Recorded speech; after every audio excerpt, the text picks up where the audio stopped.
Okay dear learners, আজকে আমরা যে টপিকসটি নিয়ে আলোচনা করব সেটি হচ্ছে অ্যাক্টিভ টু প্যাসিভ।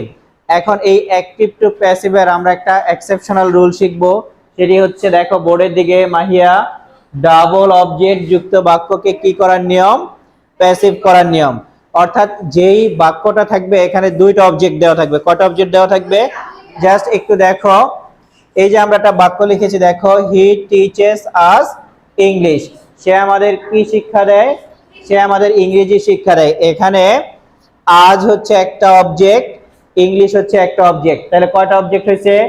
দুইটা অবজেক্ট হয়েছে। এখন এই দুইটা অবজেক্ট থাকলে প্যাসিভ করার যে নিয়মটা সেটি হচ্ছে, প্রথমে অ্যাজ ইউজুয়াল তোমরা ব্যক্তিবাচক অবজেক্টটাকে সাবজেক্ট করবে। এখন দেখো তো, আজ হচ্ছে আমরা, তাহলে আমরা এটা কি ব্যক্তি না বস্তু? ব্যক্তি। আর ইংলিশ হচ্ছে কি? বস্তু। তাহলে সর্বপ্রথম আমাদের কি করতে হবে? ব্যক্তিবাচক অবজেক্টটাকে আমাদের কি করে নিতে হবে? সাবজেক্ট করে নিতে হবে। এরপরে অক্সিলারি ভার্ব বসবে। এখন অক্সিলারি ভার্ব করার জন্য তোমাকে ভার্বের দিকে তাকাতে হবে। এখন ভার্বটা যদি প্রেজেন্ট ফর্মে থাকে তাহলে am is are আনবে, আর পাস্ট ফর্মে থাকলে আনবে কি? was were। এখন am is are আনার একটা সহজ টেকনিক হচ্ছে, যখন দেখবা ভার্বের সাথে ses আছে তাহলে আনবা am is are।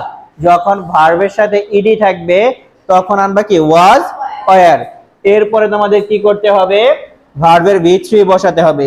এখানে ভার্ব হচ্ছে টিচেস, এই টিচেস এর v3 কি?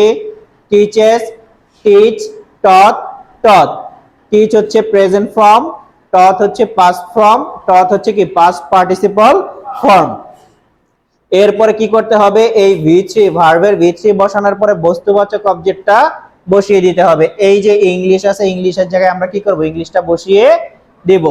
এরপরে বাই লিখে সাবজেক্টটাকে অবজেক্ট করে দিব।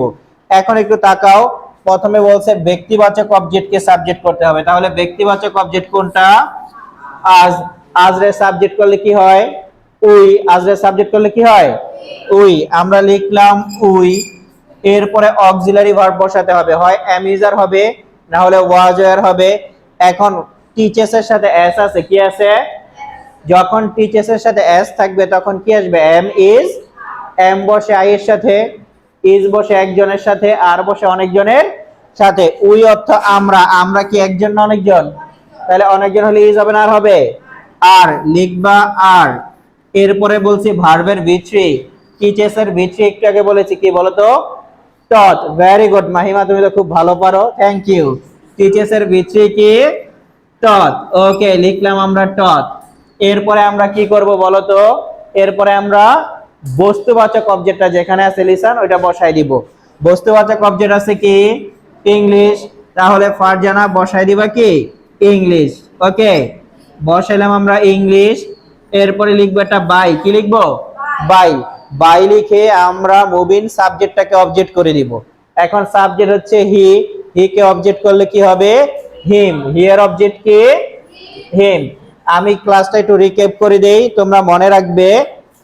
সর্বপ্রথম দুইটা অবজেক্ট থাকলে ব্যক্তিবাচক অবজেক্টকে সাবজেক্ট করবে। আজরে সাবজেক্ট করলে হবে কি? উই। তারপর অক্সিলারি ভার্ব লাগবে। যখন দেখবা ভার্বের সাথে ses আছে তাহলে am is are আনবা, তাহলে উই এর সাথে বসে আর। টিচেস এর v3 কি? টট। এরপরে একটা যে বস্তুবাচক অবজেক্টটা রয়েছে সেটা লিখে বাই লিখবা, সাবজেক্টটাকে কি করে দিবা? অবজেক্ট করে দিবা। হিয়ার অবজেক্ট কে? হিম। বুঝতে পারছো সবাই? ওকে, থ্যাংক ইউ সবাইকে এতক্ষণ আমার সাথে ক্লাসটি করার জন্য, ধন্যবাদ।